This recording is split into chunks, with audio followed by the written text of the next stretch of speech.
the thought experiment is this. Try if you can to come to this cold. Imagine if you heard this coming out of your radio or you read this in a book and you didn't know the author. The author wasn't famous. It was just a military memoir rather than, well, so it's quite long, but I'm going to read all of it. Afghanistan was a war of mistakes.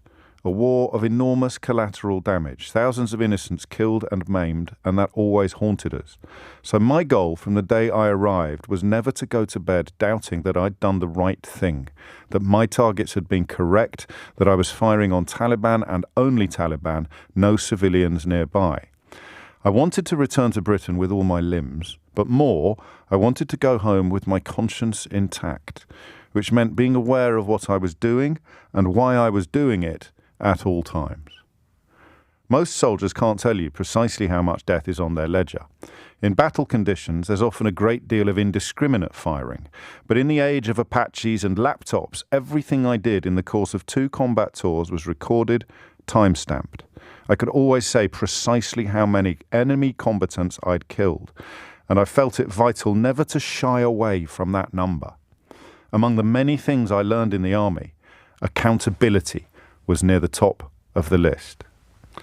So, my number, 25. It wasn't a number that gave me any satisfaction, but neither was it a number that made me feel ashamed. Naturally, I'd have preferred not to have that number on my military CV, on my mind, but by the same token, I'd have preferred to live in a world in which there was no Taliban, a world without war. Even for an occasional practitioner of magical thinking like me, however, some realities just can't be changed. While in the heat and fog of combat, I didn't think of those 25 as people. You can't kill people if you think of them as people. You can't really harm people if you think of them as people. They were chess pieces removed from the board, bads taken away before they could kill goods.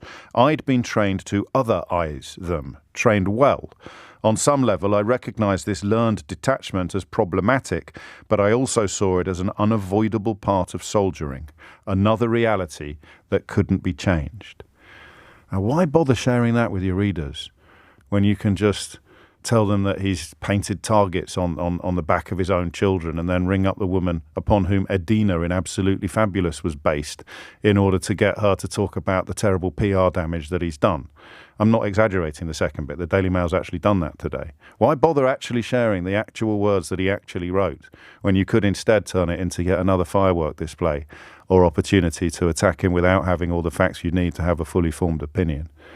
It's almost like every single thing he said about British newspapers was true, and they're proving it today.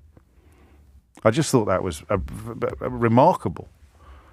Even as someone well-versed in the dark arts of Fleet Street, the difference between what he actually wrote and how it was presented to us and portrayed to us last week, and still today in some corners, was breathtaking.